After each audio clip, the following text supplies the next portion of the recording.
Good evening, one and all. Uh, let's wait for a couple of minutes and then we can start.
Let's start then.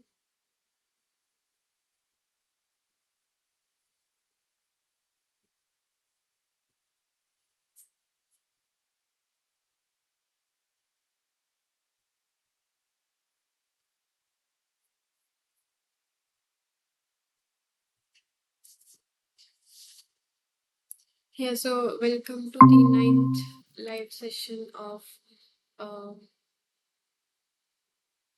the course Physico-Chemical Process for Wastewater Treatment. Yeah, so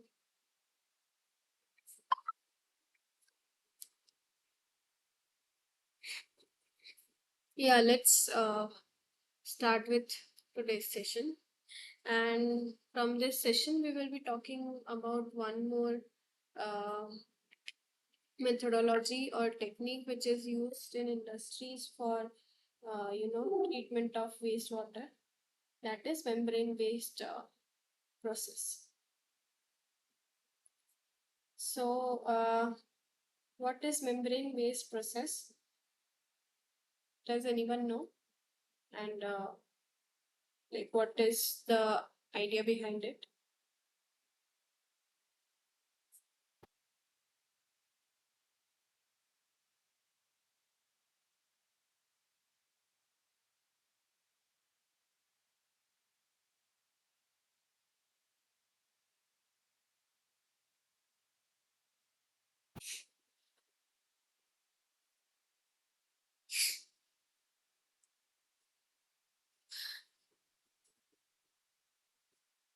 Yes, anyone?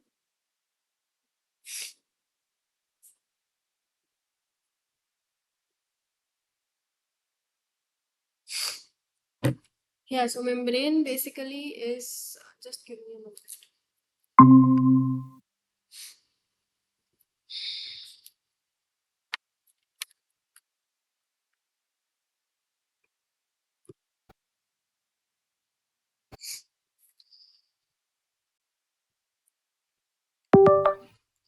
Yeah, so membrane is a semi-permeable barrier which is placed, right? So this barrier has pores, and depending on this pore size, it selectively separates few materials and it selectively passes a few uh, rest of the amount which is present in water. So let's say this is the membrane, and as the feed stream passes, let's say it has various pollutants in it. So these pollutants will have some different sizes, and now depending on the size where like which this membrane has, like this will have pores. So pores are nothing but, what do you know, call pores? Like what are pores? Can you tell me? Yes.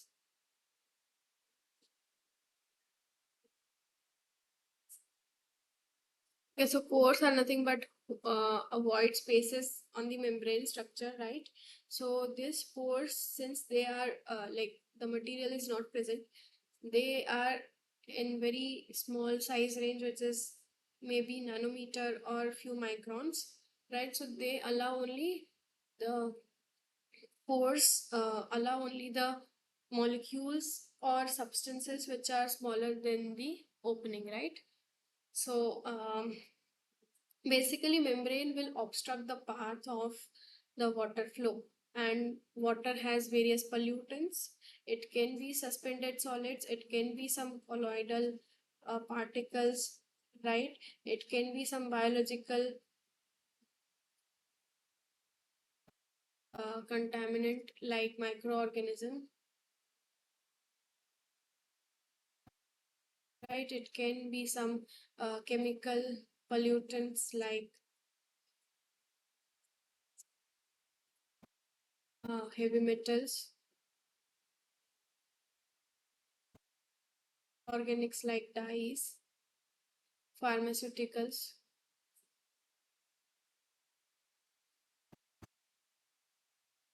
right?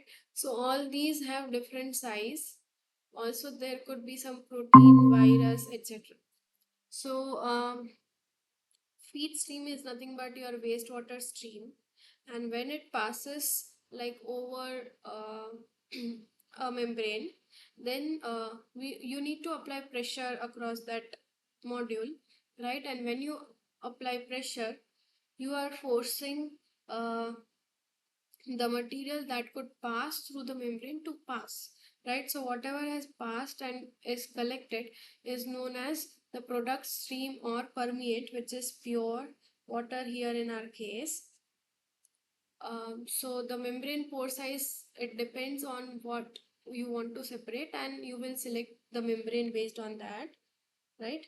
And after that, so this has uh, lower concentration of pollutant as compared to feed stream.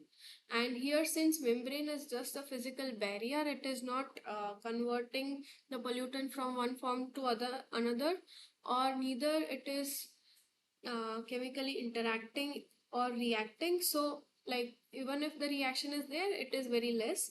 So basically whatever the pollutant is there, it accumulates in the feed stream, which exits after passing over the membrane, and that exit stream is known as reject stream or the retentate stream, right? So it is now highly concentrated with the pollutants which were already present, right? So the feed stream, after it passes over the membrane and when it is collected, it is known as the reject stream, and it contains all those materials or the pollutants which are not able to pass through the membrane, right? So yeah, I guess the terms are clear. The feed stream, permeate stream, which is the pure water which has passed across the membrane, and whatever has not passed and you are collecting that stream is known as the reject stream. So you will have two streams at the product. One will be the reject or concentrate, having high concentration of uh, you know the pollutant, and since this is a barrier, this like the you know you cannot say that membrane is only applied for wastewater treatment. There are many more applications of membrane. For example, it can be used for gas phase separation of two gaseous stream, like gaseous component from one stream, right? Gas phase separation. Then you can use membrane for desalination, right? So you can take salty brine solution from sea, and you can allow, like, it will also help in to mitigate the water scarcity. So it will generate pure water, which is the permeate stream, right? And again, the salt solution or the sea water which was there, it will get concentrated to furthermore highly concentrated. So whatever the concentration was there in sea water, let's say it's usually in few thousands, let's say 30,000 ppm of salt. So it again gets concentrated and highly concentrated reject. You will have, let's say, more than 50,000 ppm or 1 lakh ppm of salt, NaCl, right? So after this, since you are reducing the amount of water, you can collect or recover the salt from it. So two products you will get from desalination: pure water you can use for drinking purpose as well, and salt, solid, right? After few processes, uh, like after post processing also. Yeah, so these are a few another examples of membrane. Uh, yeah, so now let's go deeper into the membrane process. Uh, First is, let's look into more of membrane process and its classification. So membrane process is basically, it depends on what membrane material you are using. So basically it can be organic. For example, if you talk about wastewater treatment, then basically organic membranes are only used. But organic membranes, they are using, polymer as the material, right? So it can be PVTF, it can be polysulfone membrane, PS, polyether sulfone membrane, cellulose acetate membrane. Now, all these membranes and their materials, they have their own advantages and disadvantages. One of the major drawback of polymer or the organic membrane is nothing but they are susceptible, like uh, the chemical resistance is comparatively less, and they might degrade at a particular higher temperature.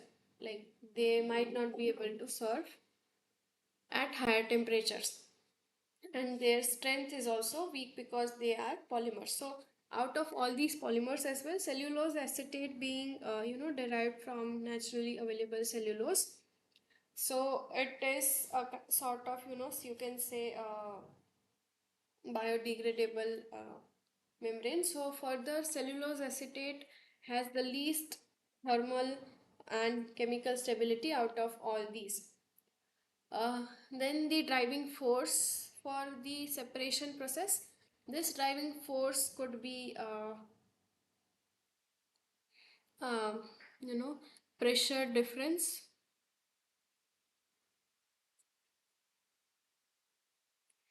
then concentration difference,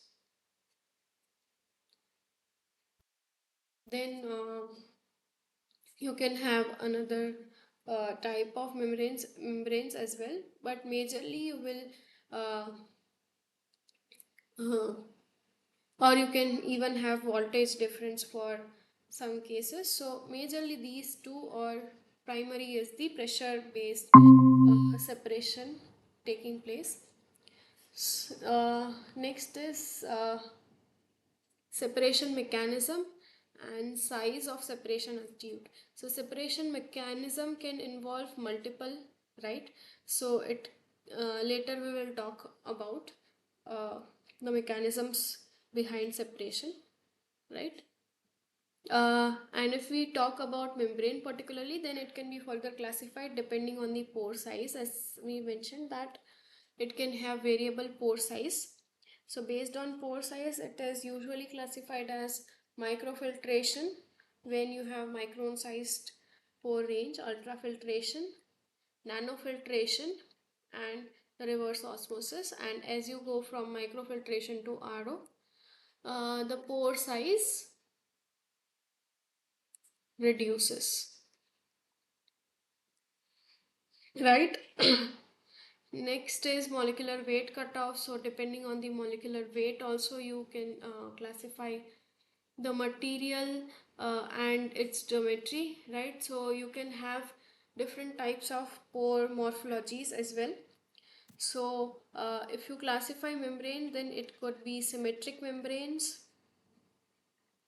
where you have all the pores of similar size and shape, right? So for example, in this case you can have spherical pores. Then asymmetric membrane where you have let's say you will have two layers of pores. So it can start with spherical pores on top, which are extended as cylindrical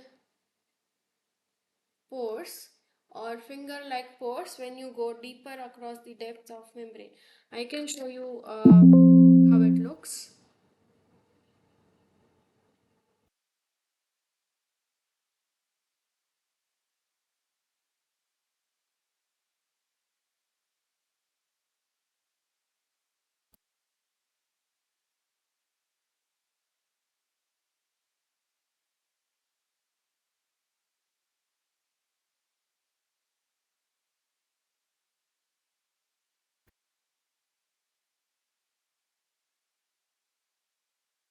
I hope you are able to see.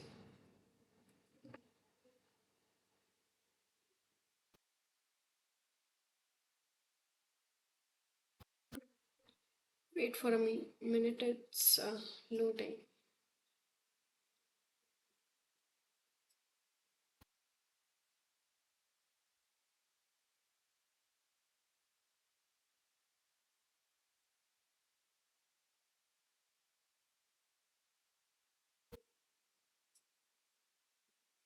Yeah, so you see, this is how it will look.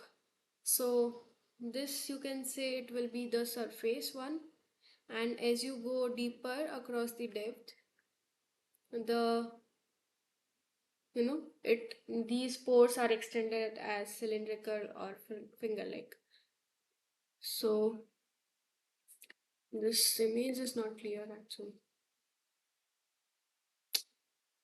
Okay, so I guess this can, like, by this you can uh, classify, and you can actually Google it so that you will better understand. So this is how you can uh, search the term like asymmetric membrane SEM images, so you will be able to look into its surface. uh,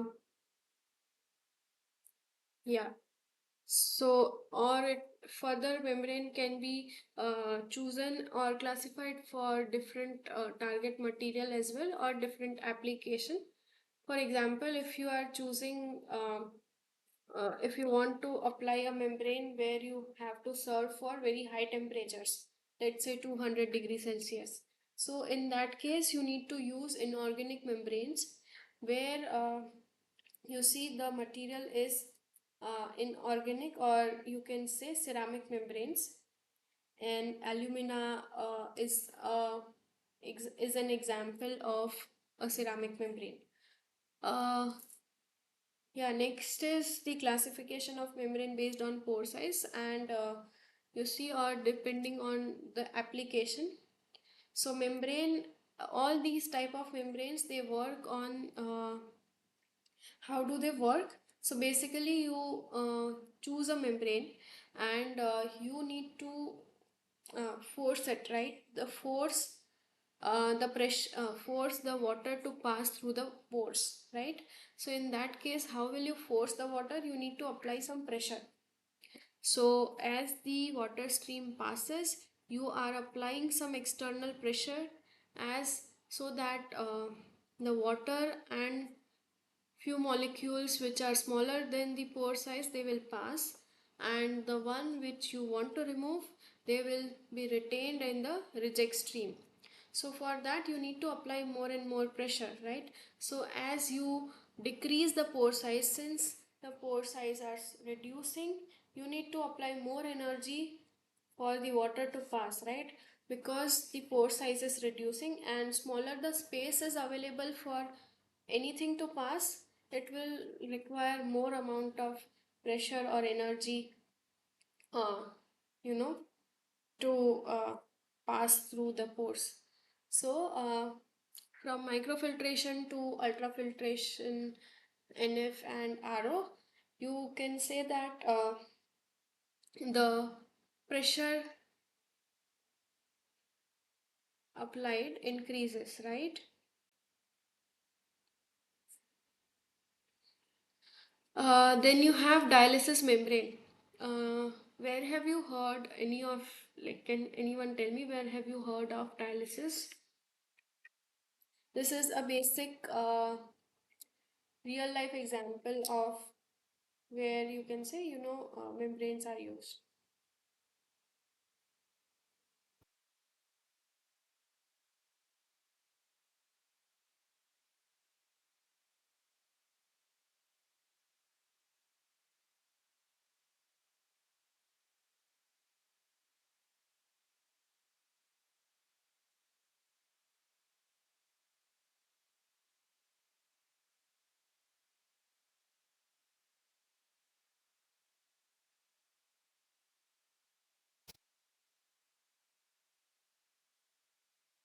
Uh,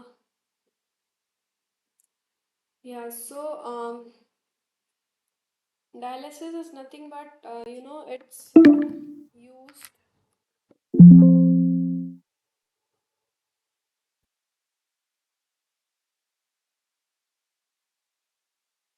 Wait for a minute.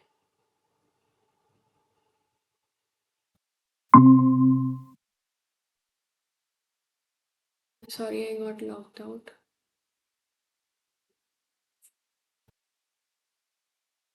Yeah, so we were discussing what is dialysis. So dialysis is nothing but also a membrane process where you have a membrane which allows the solution to pass, right? So here one of the common example is hemodialysis, where our blood, is purified. So you here what happens is, blood is allowed. You will have two solutions. One is having high concentration, and another will be blood.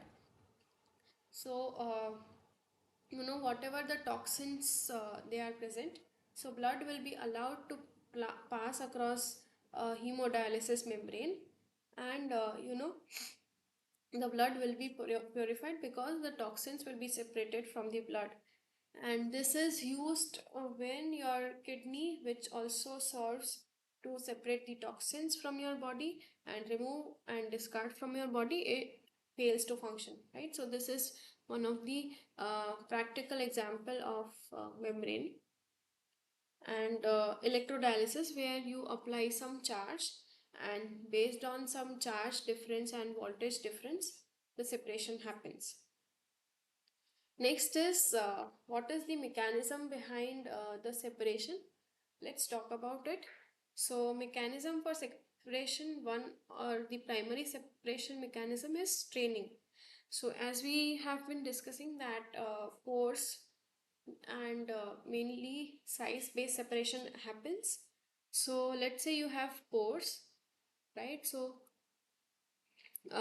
whatever, so these are the pores, right? Or basically the holes. So whatever will be the smaller as compared to pores, they will pass, and that term you can say it as straining, and the bigger ones will be restrained on the top of the surface, right? So anything which is bigger, it will be restricted to flow. So it is nothing but straining, right? So you can imagine the chhanni which you use for uh, separating chai patti, right, at your home. It is also a sort of membrane, but the pores are so big that you can actually visualize, and the chai patti is restricted to flow. Even if, like, you can say, if uh, your chai patti is in the powderous form, then few it can also pass through, right? So more the chai patti, more, like, bigger the size of chai patti, it will be easier to uh, restrict, right? And the milk or the tea you can collect in the cup. Next is the adsorption. Like, when I have shown you the image of membrane, how it looks. So let's say these are the internal structure of pores, right? So it can have some functional groups, and depending on the pollutant you want to remove, we have already seen what adsorption is, right? So adsorption is the interaction with the functional groups through some physical or chemical forces of the pollutant, right? So it will stick on the surface. So while passing, let's say the size of pollutant is small enough so that it passes or it can go across the pore, and when it travels through the pores, so it might have some interaction with you know the functional groups, and it can stick here, right? So after prolonged use, what might happen is, initially, let's say this was the pore structure, then pore size can reduce because some of it has adsorbed. So these are a few drawbacks which we will discuss after some time. So pore size reduction and all. Next is cake layer formation. So straining occurs, right? So straining will cause the molecules, let's say you are separating suspended particles or some colloidal particles. So what happens, these solid particles, they will retain on the surface of membrane, right? Few of them. So when it as the time passes, more and more particles are retained and they will form a layer, and that layer is nothing but cake layer. Now let's say you have two particles which are sitting on or restricted. Now this will reduce the pore size because the passage is reduced. So this will now not even allow smaller particles. It will further reduce, like, you can say it will selectively remove smaller particles as well. But again, this has some disadvantage. So as I said, smaller the pores, lesser will be the you can say more amount of energy you will require to pass. So now, uh, as the pore size has reduced, uh, the amount of water also that passes through, it will reduce. Now here one term you need to understand, which is known as flux, which is the amount of water which is passing through the membrane, or the water you are collecting as permeate. per unit surface area of the membrane, right? So per like volumetric flow rate of water that you are collecting per unit surface area of membrane. So flux is more when you have more pore size, and flux, so you can say flux is proportional to the inversely proportional to the pore size, right? So you can have more flux in case of microfiltration, uh, uh, right? So as you go from microfiltration to ultrafiltration and RO, uh, flux reduces because you have for same amount of pressure applied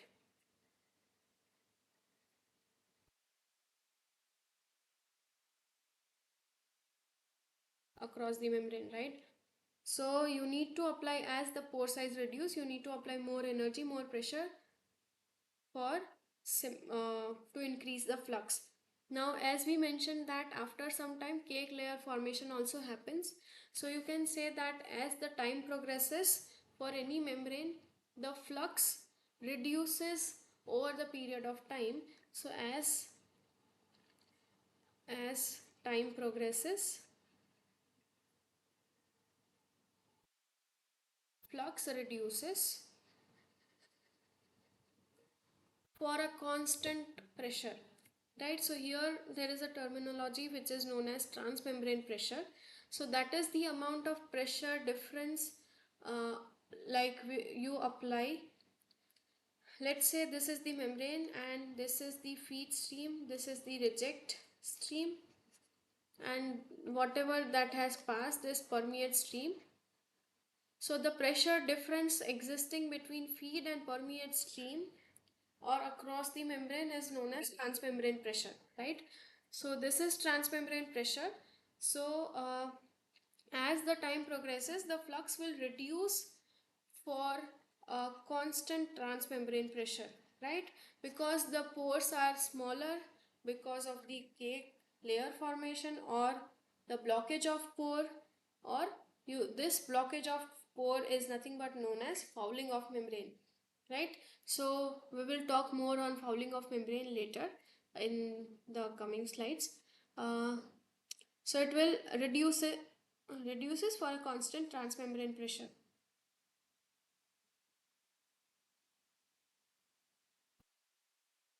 So these type of operation, like there are two types of operation in industries. One is like you can say is one is constant pressure operation, which is over the period of time you will have reduced flux.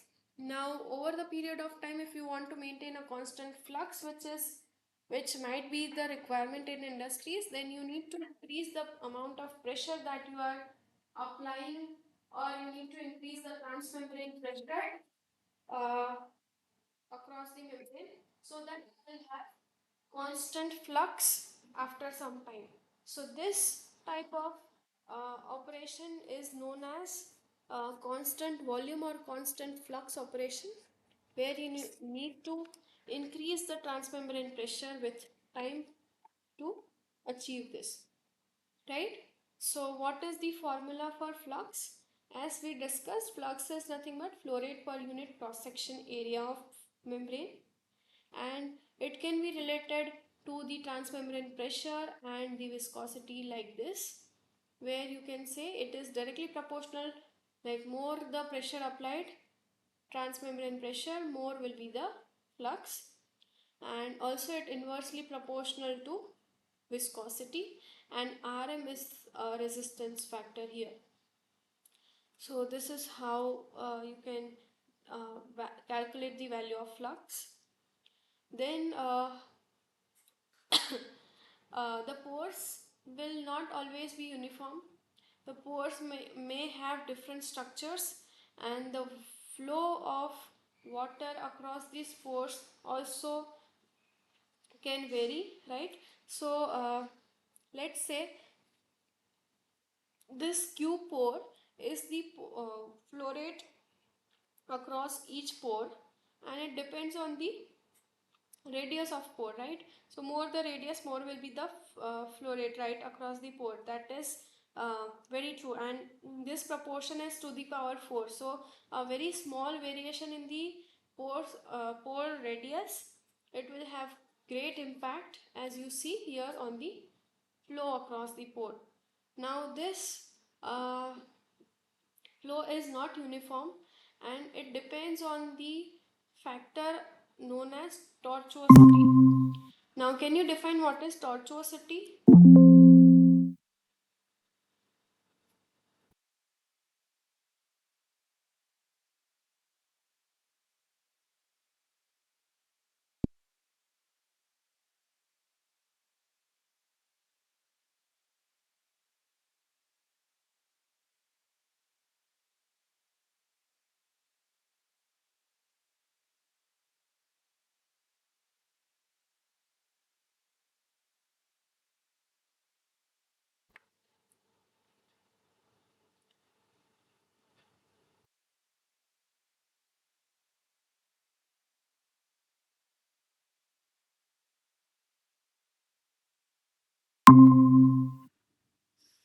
Sorry, I am having some network issue. In case I leave the meeting, just wait for a moment to join. Yeah, so we have been discussing on what is tortuosity of membrane, and can you define what is it?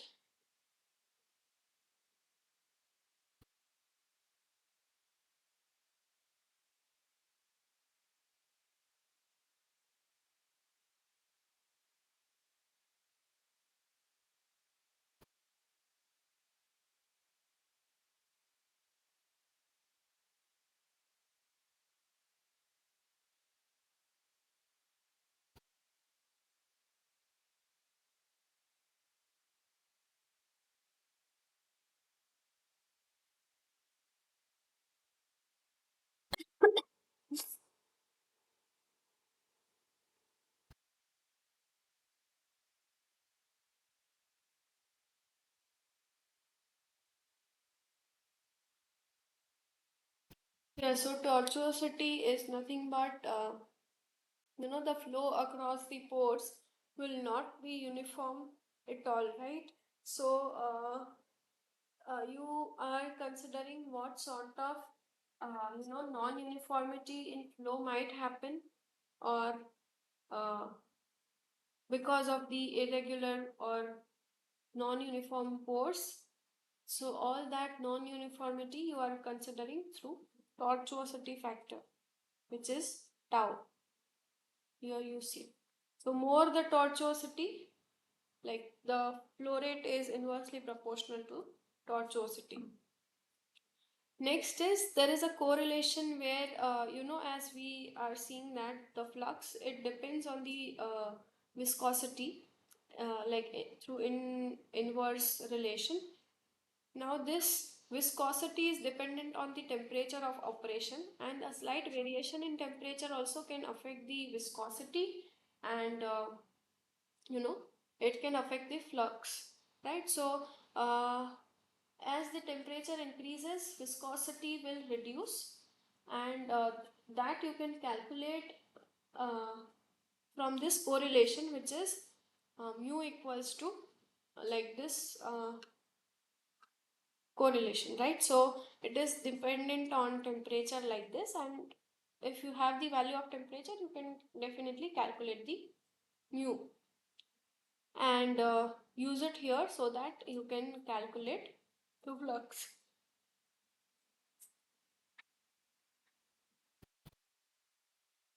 Yeah, so next, uh, membrane material, and this we have gotten some idea how membrane materials are selected. So organics are nothing but PVDF, polyether sulfone, polysulfone. But even though they are mainly used in wastewater treatment sites, but if you have some harsh conditions, then you might need to use ceramic membranes or inorganic membranes because they are more resistant to the harsh conditions, including temperature or chemical stability.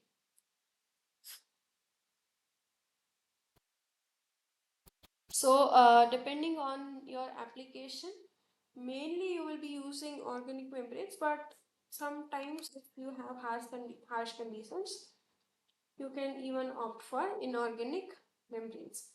So now, if you are seeing a membrane, then you cannot directly use it because it will be sort of, sheet, or it will have some different form. For example, hollow fiber membrane, right? So hollow fiber membrane is nothing but the fiber which is hollow. So imagine you have a thread like structure, but that thread is hollow from inside. Okay, so either you are passing the feed from that hollow inside, or you are passing the feed on the top of that fiber, and the other side you will collect the permeate stream, right? So if you want to see, I can show you how hollow fiber membrane looks.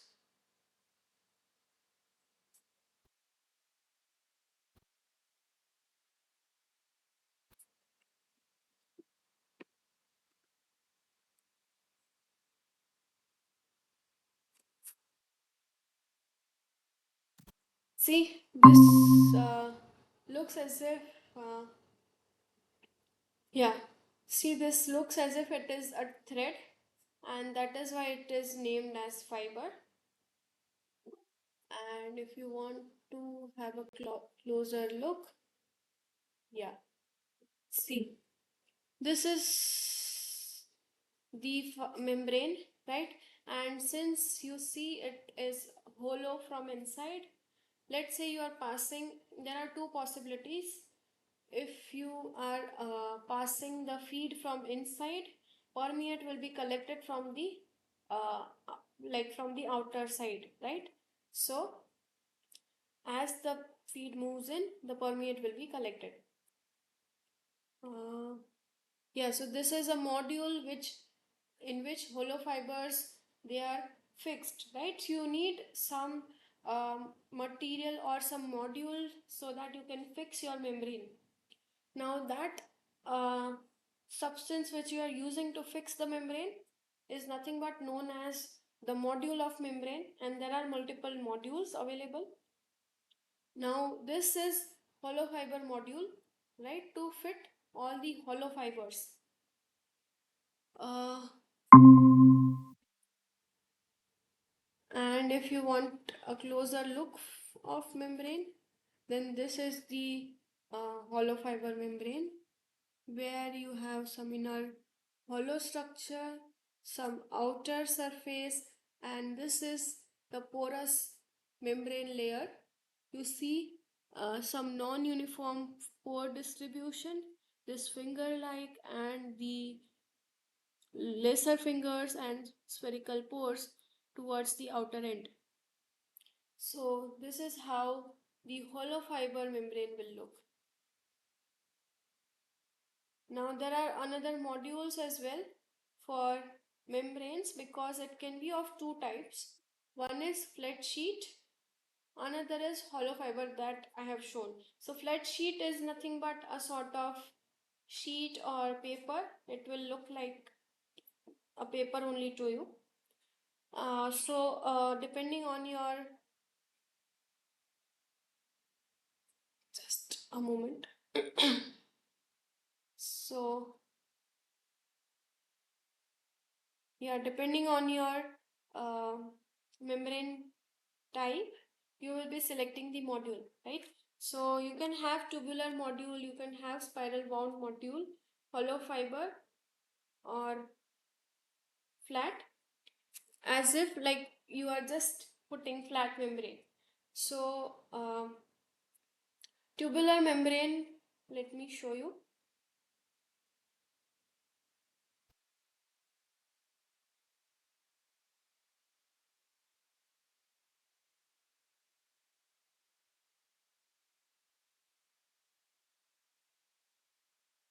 So you will have basically tubes of membrane. So you can say the membrane is rolled, right? And in the form of uh, like these rolled membranes, they are put in an outer tubular shell, and let's say the feed is passing through inside this tube. It will pass, or the permeate will be collected in the space between the tubes or tube membranes in the shell, right? So in between this, and you will have it retented here. Now another is spiral wound membrane, so that we will see in detail later.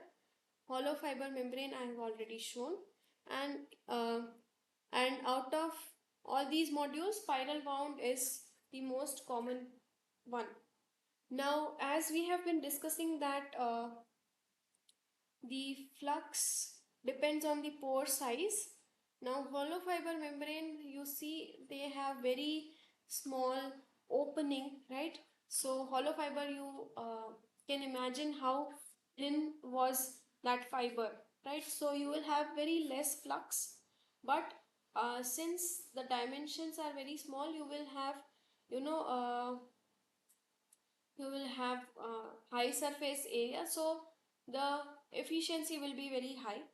So if you want to use hollow fiber membrane and that module, you need to have very high number of hollow fiber membranes to achieve, or to uh, yeah, to achieve the high flux, or to achieve the high volumetric flow rate. So, if you want to see what are the pros and cons of each module, then tubular module, they have good control over the cleaning, right? But if you talk about hollow fiber membrane module, then like it's difficult to clean sometimes, right? Because they are very fine fibers, and the packing is very compact, so that it might be difficult.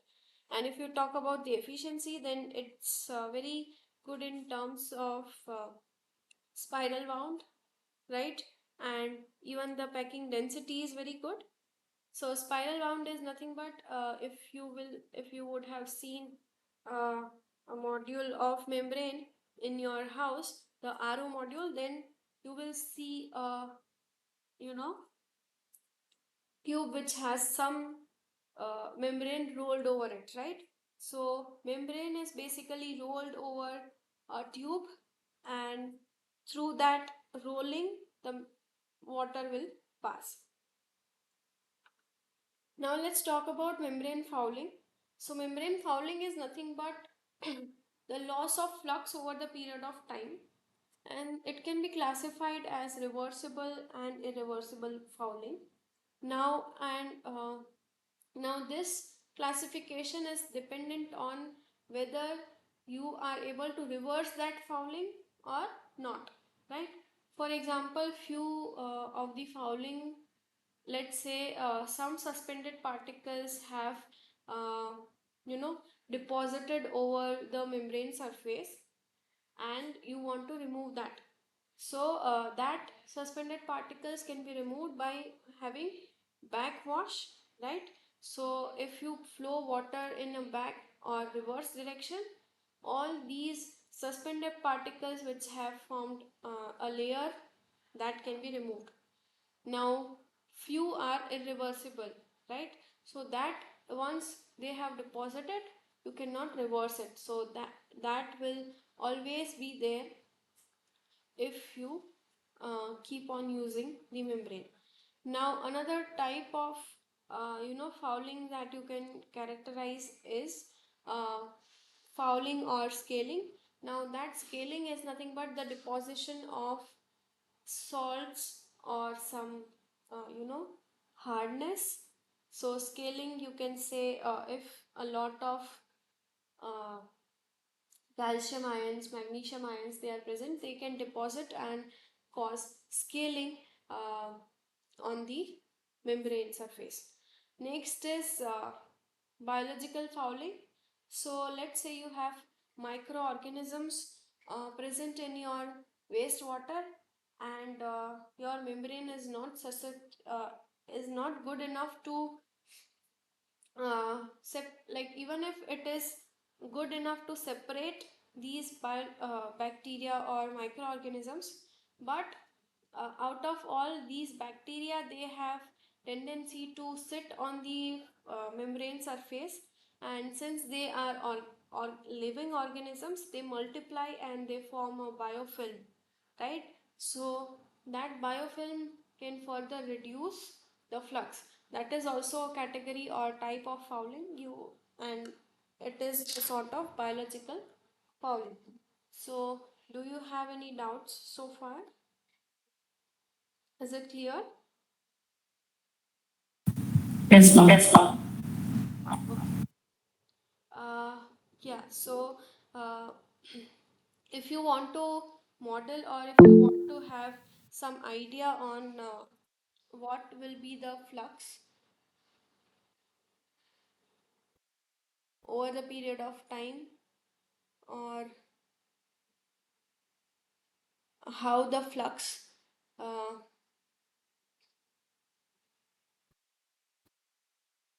gets affected depending on different types of fouling, then there are different equations.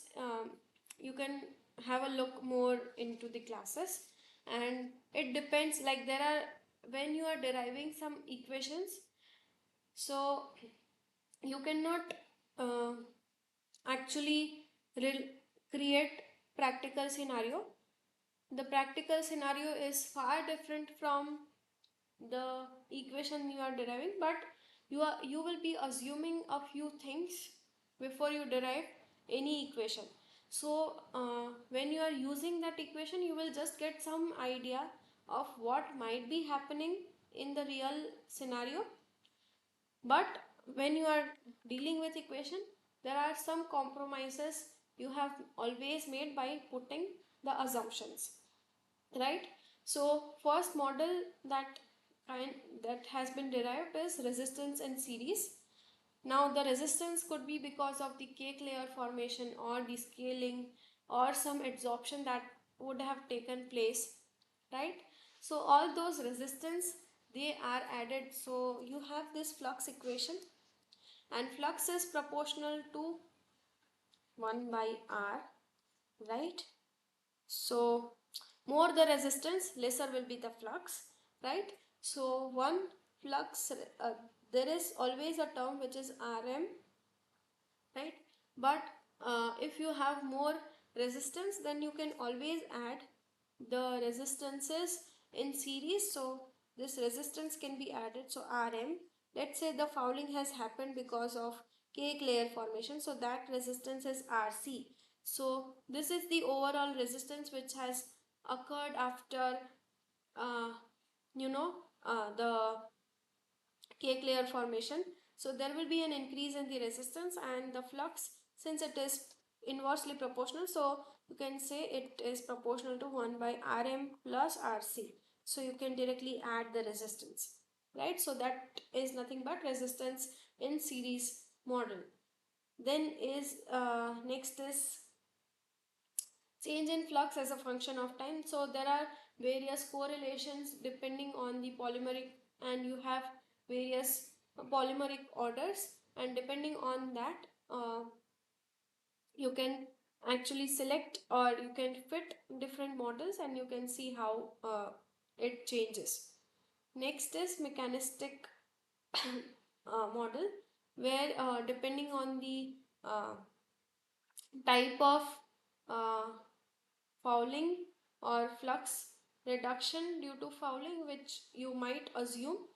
So for, let's say you use all these models, for example pores, they are uh, pore sealing or internal pore blocking or cake filtration law, or that is for cake formation. So uh, these are these are nothing but different mechanism which can cause decline in the flux, and you try to uh, calculate the flux by these equations, and the one which gives more realistic values, that could be the probable uh, you know mechanism for flux decline. So, what is the control measure for the fouling, right? So, decline in the flux is majorly because of the fouling, right? So, what are the prevention that you can, or the precautions, or any measures that you can follow so that you can, uh,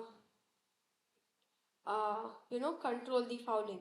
So, uh, can you tell me few of them? They are already mentioned, but uh, explain these terms.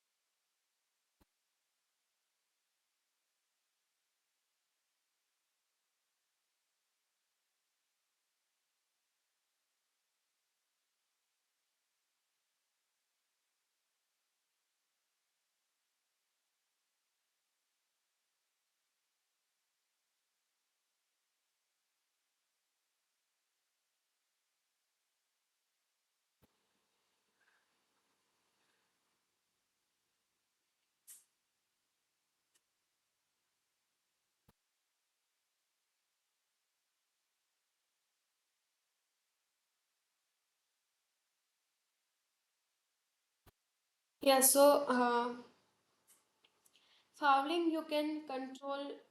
Let's say you can have uh, uh, biofouling, right? So because of the microorganisms and bacteria, uh, uh, the fouling is happening. So in that case, you can try to remove uh, microorganisms, or let's say it is because of the suspended particles or the hardness.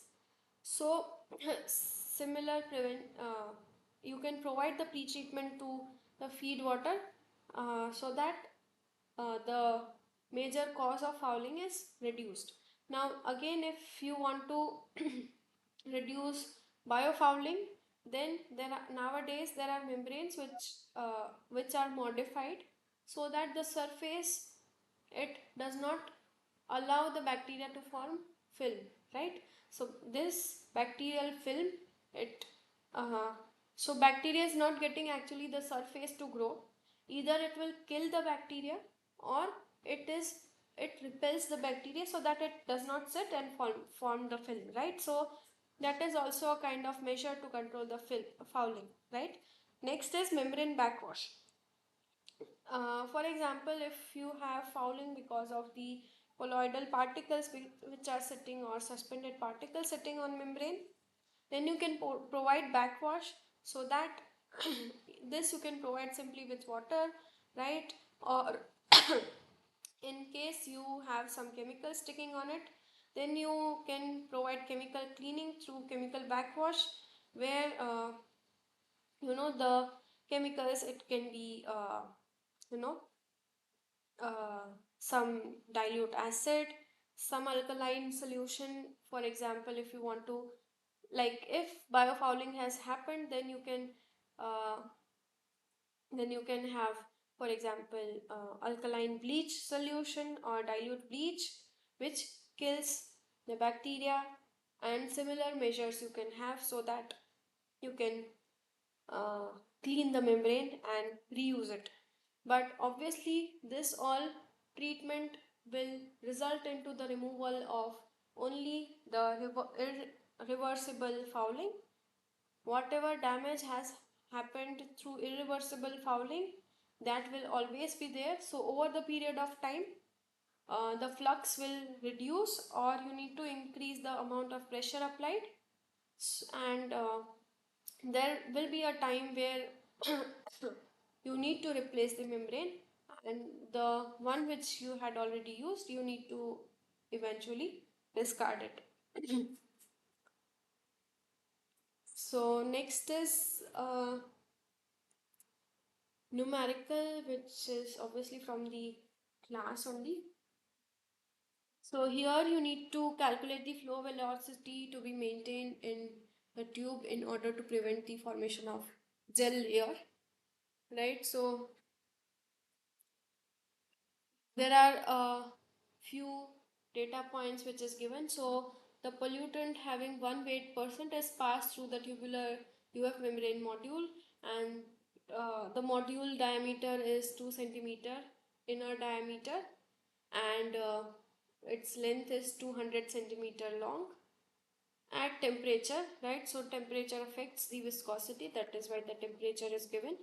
Next is the rejection coefficient is 0.995.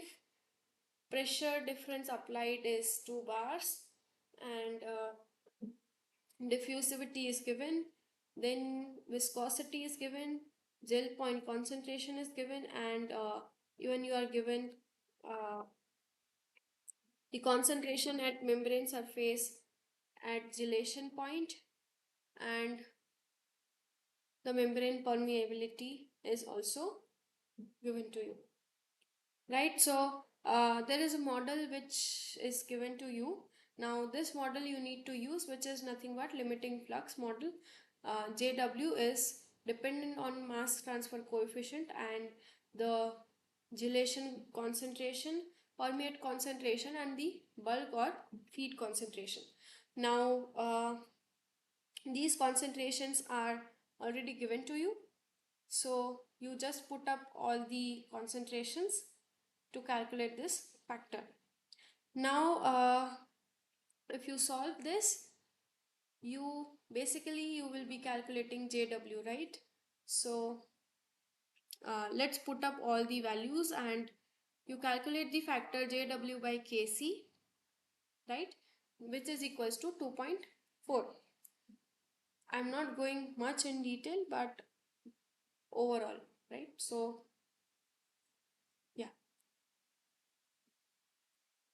Next is you obviously don't know what is uh, Kc value, right? So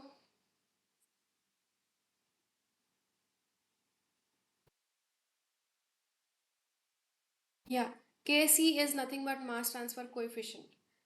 So here first you need to have flux, right? So flux is given to you in the form of flow rate per unit area per unit pressure difference applied. So this you will be because it is in the form of permeability, right? So flux will be nothing but J equals to this permeability into delta P, right? So into permeability,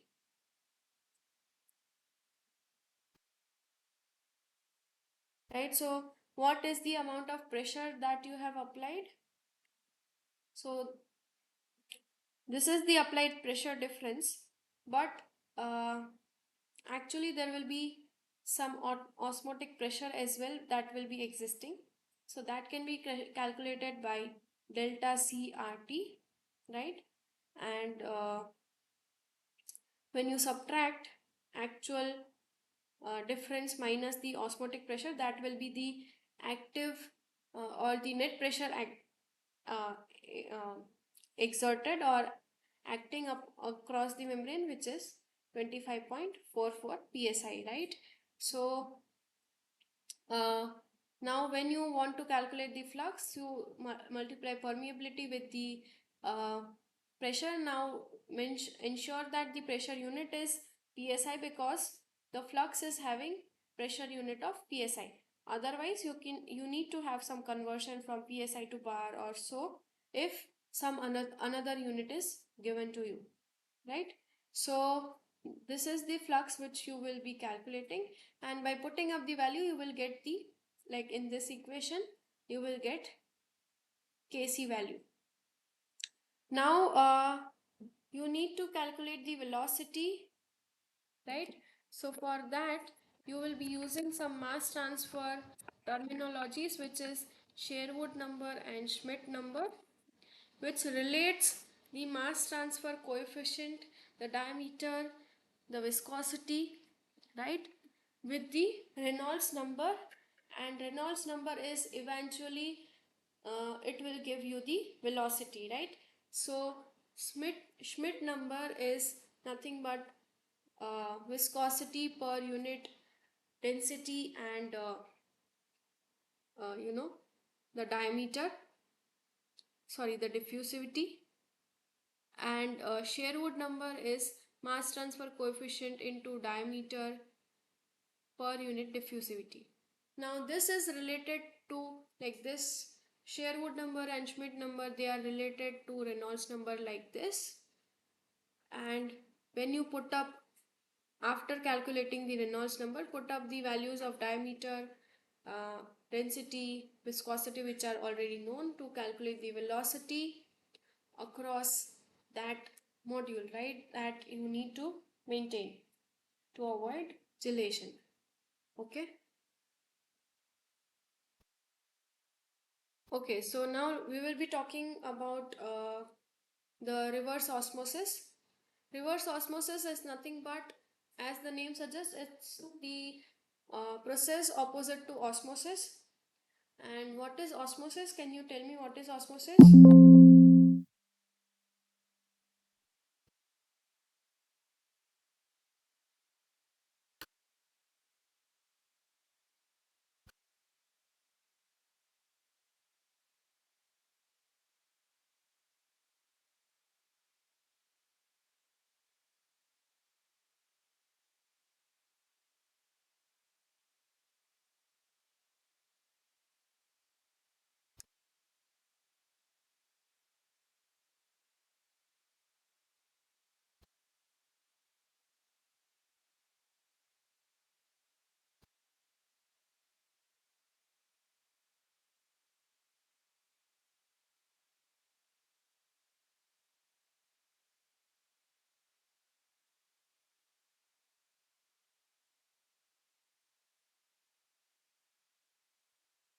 Yeah, so osmosis is nothing but a process which naturally occurs, right?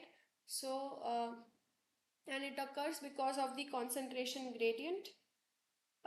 Let's say you have a membrane which is separated uh, between two solutions. One is having high concentration, another is having low concentration. So, solvent will pass from dilute solution to the concentrated side, right? So, this is the osmosis process. Can you give me a natural or daily life example of osmosis process?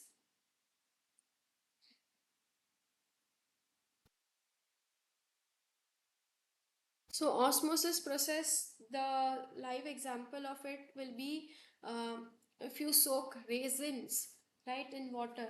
So the raisins will be swelled up if you soak it overnight. So here what has happened, the skin of raisin is nothing but a membrane sort of, and when it is separate, it is put in water. What happens is, the raisin, inside of raisin, it has high concentrations of sugar, and the outside it has pure water or less sugar or dilute solution, right? So what happens during osmosis, there is concentration gradient which causes the osmotic pressure to arise, and due to that osmotic pressure, this dilute solution will cause the solvent, which is water, to pass into the raisins, and it will cause the swelling of raisin because of the water stored inside the raisin. Now once the equilibrium is achieved, the like the concentration gradient will keep on decreasing, and the equilibrium will establish to reduce. And as the concentration gradient reduces, osmotic pressure also reduces, and at the end it will cause, equilibrium to achieve, otherwise it will never end, right? So it is also equilibrium process. Now here what we are doing, we are doing opposite thing. So let's say you have a membrane, here you have dilute solution, here you have concentrated, and this concentrated will, so you will be applying the pressure on concentrated side to allow the solvent from concentrated side to the dilute side. Now this pressure already, If you have dilute and concentrated solution separated across the membrane, then it will cause osmosis, and that applies pressure equivalent to osmotic pressure and calculated as pi number of ions, osmotic pressure constant, and CRT depending on the concentration, R, and the temperature, right? So now you need to apply the pressure which is higher than the osmotic pressure, right, on the concentrated side, so that the solvent passes through the membrane and you will have more of dilute solution. So how does it work for wastewater treatment? So wastewater feed is the concentrated stream and permeate is the dilute stream, right? So you pressurize the feed across the membrane so that you will have more of dilute or pure water, right? And there are a few models which describes the flux across the reverse osmosis membrane. Now reverse osmosis, they have very fine, or like there are various models which few of them says that it has very fine pores, or some of them says that reverse osmosis membrane is equivalent to a dense membrane. And what is a dense membrane? So dense membrane is nothing but it has no pores, it is non-porous, right? So some of the so based on these two different mechanisms or ideologies, the flux models are defined. And here you see, as the name suggests, uh, solution diffusion, right? So diffusion across a non-porous or a dense membrane is assumed here, and likewise you have different models. So here it is assumed a non-porous or a dense membrane, right? Then pore flow model, so here, and differential sorption capillary flow. So here you are assuming that there are pores, and firstly the solute and solvent which are able to pass, they will absorb on the pores, they will liquefy, and they will again transfer back to the permeate side. So another two, they assume that there are pores. um, yeah, next is again for uh, membranes, uh, reverse osmosis specifically. Here we are talking reverse osmosis only. So there are multiple layers for reverse osmosis membrane, right? So one is a support layer, then support layer, and again either you have one or two of them both. Support layer, it can be highly porous, then you have ultrafiltration or microfiltration layer, and last is a thin film, right, which is a cross-linked polyamide layer, which is usually very selective or non-porous or very dense, you can say, layer that restricts the flow. And here that layer is usually by the presence of cellulose like material or some polyamide derivatives that form that layer to achieve that efficiency. Now the modules that can be used is spiral wound for flat sheet membranes, or you can have hollow fiber membranes for, and for that you can use hollow fiber module. Now how does spiral wound look? So spiral wound is nothing but you are rolling the flat sheet membrane across. Let's say you have this uh, support which is hollow, right, and it has some pores. So that is the core of uh, the spiral wound membrane. Now there you will have two membrane sheets, and they too are separated through a spacer, right? So these spacers have the role of uniform distribution of feed water or the permeate. So the spacers are feed water side also, they are permeate side also, so these provide the path for the water to flow, right? So again these let's say this is the membrane and the water will pass through. I can show you video for this as well.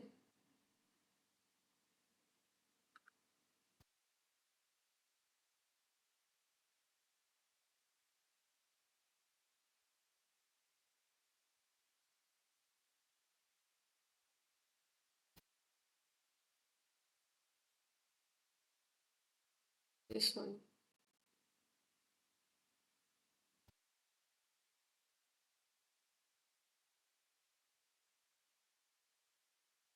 Brain. The feed needs to be liquid. The liquid will be separated at a molecular. The feed is separated into two streams. The concentrate are components that are retained by the membrane. The permeate are the remaining components that pass through the membrane. The feed needs to be liquid. The liquid will be separated at a molecular level.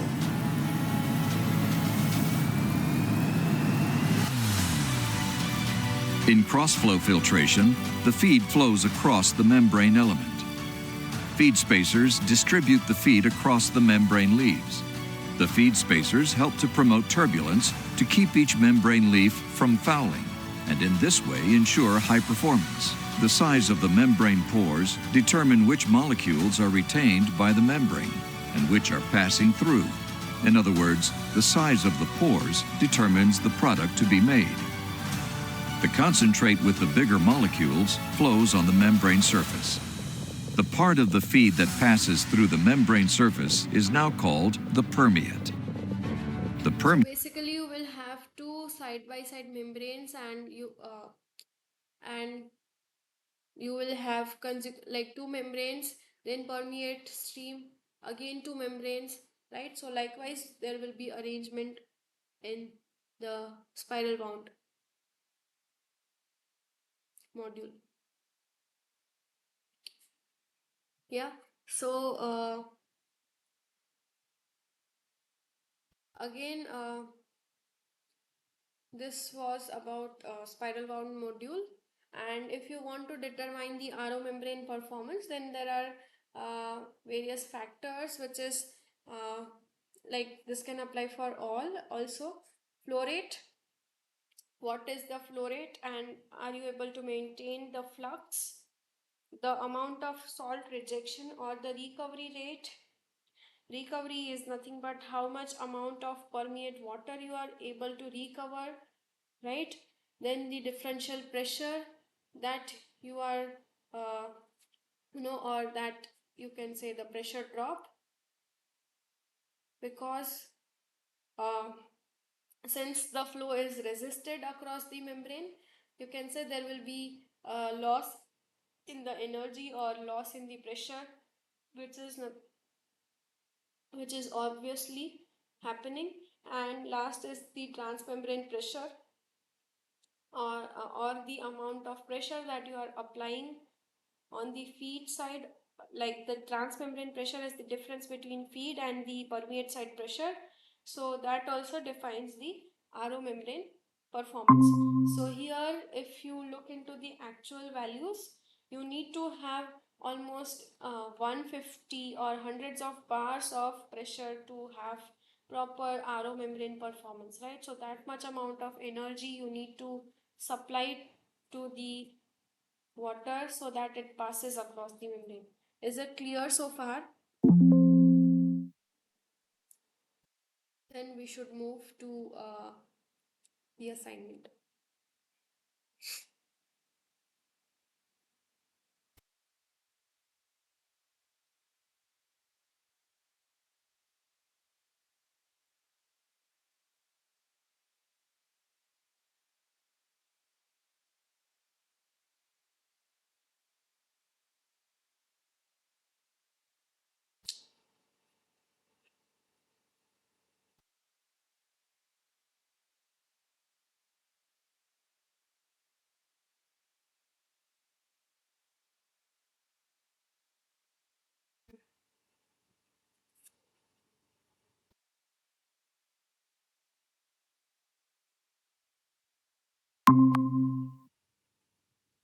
Sorry, I got out of the meeting again.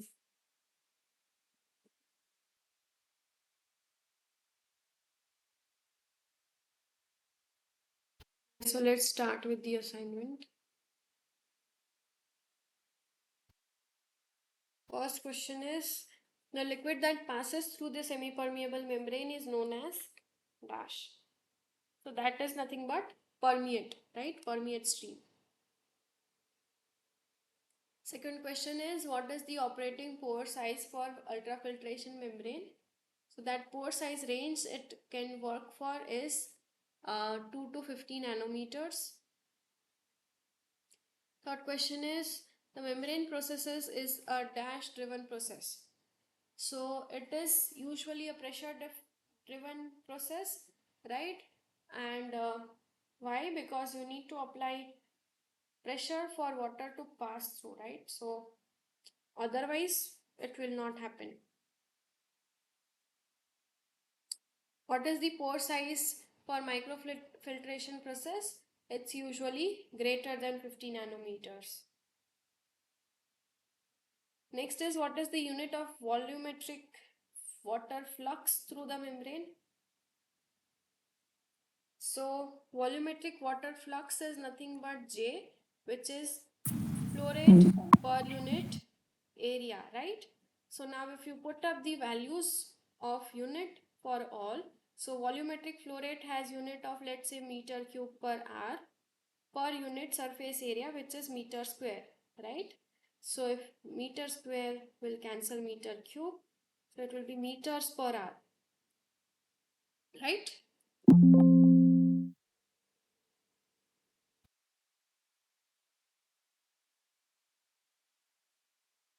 Yeah. So the answer should be meters per hour. Next question is, reverse osmosis is a process that occurs when pressure dash, the osmotic pressure is applied to the concentrated solution. So here the answer should be greater than the osmotic pressure should be applied so that reverse osmosis occurs and to the concentrated side of the solution. Next is pure water transport across a clean porous membrane is directly proportional to the dash and inversely proportional to the dynamic viscosity. So if you look into the equation, J is proportional to the transmembrane pressure and inversely proportional to mu, right? So delta P transmembrane pressure should be the, yeah. Next question is, in the equation for osmotic pressure, what is the unit for osmotic coefficient? So basically it's unitless because it's a coefficient, and here you see pressure, it will have units of Pascal, right? R is again a constant which has some units, and T is temperature, uh, and C is concentration. When you put up, like, it's, this equation is similar to ideal gas law, right? It can resemble to this, uh, but for liquid phase, right? So here it's a constant which is unitless. Like when you put up all the units, you will arrive at a unitless value. Next is, what is the unit for tortuosity factor used for the calculation of pores in commercial water treatment membranes? So again, tortuosity is a factor, right? The name only suggests. So that should mean that it should not have any unit or dimension. Again, if you will look into the definition of tortuosity, then it's basically a factor that governs how, uh, you know, uh, how let's say a flow through a pure cylindrical pore and some randomly shaped pore, so it will define the randomness of the flow. So it's a factor between 0 to 1, right? So it's obviously dimensionless. And the last question, what is the percentage change in the permeate flux that will result from a temperature change from 16 to 24 degrees centigrade, right? And if the transmembrane pressure remains constant. So here first you need to use the correlation which relates viscosity and the temperature, right? So if you put up the values of 16 and 24, you will have two values of viscosity, right? So let's first calculate the values of viscosity at two different temperatures, right? So make sure that when you are using any correlation, then that correlation will have these coefficients. For, let's say, temperature can have two units. It can be degree centigrade or it can be Kelvin, right? So or it can be Fahrenheit as well. So this correlation, it will have coefficients depending on the unit of the temperature that you will be using, right? So make sure that you are checking with the units that you need to use for temperature or any correlation if you are using in future. So here you can directly supply temperature or put temperature in degree centigrade, and when you put, you need to calculate, can somebody calculate, like the values are already written but still. So this is the value of viscosity that you will end up, right? uh, I guess someone should calculate, right, side by side.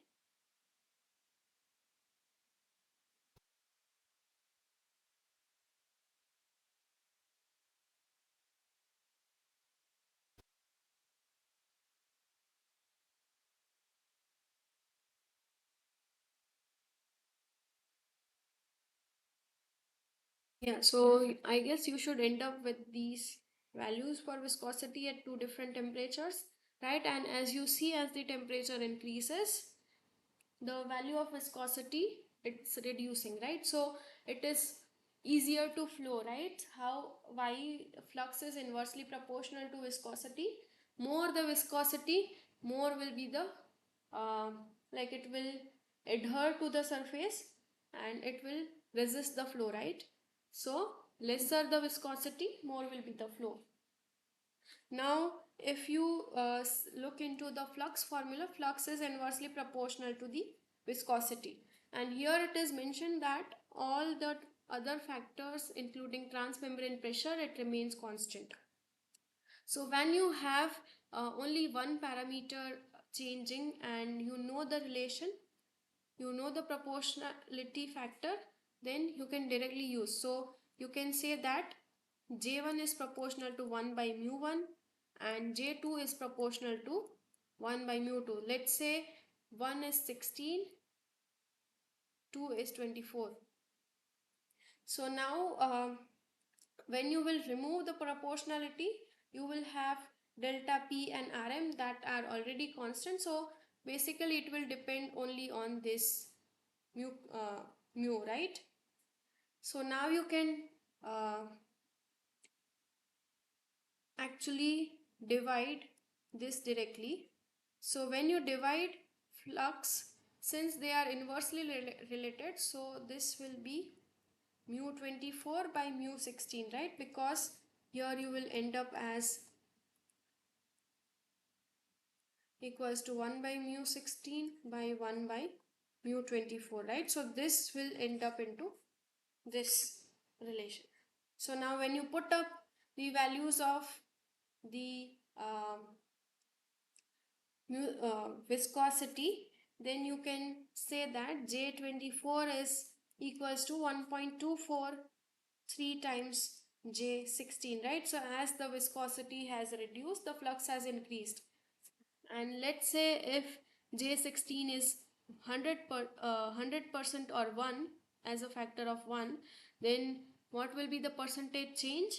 So it has increased, like it has 1 become 1.24 times. So percentage wise, it will be 24.3 times the higher the flux as compared to the previous one. The options are not as per the answer, so I guess this should be 24.3, and the correct answer is 24.3% increase in the flux has obtained. Clear so far? Yes, ma'am. Okay. So yeah, that's it from my side. If you have any more doubts, you can do let me know. Otherwise, we can end this class for today.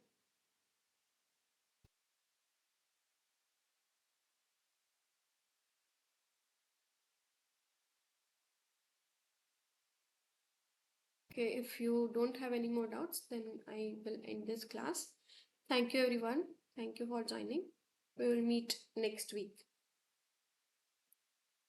Thank you.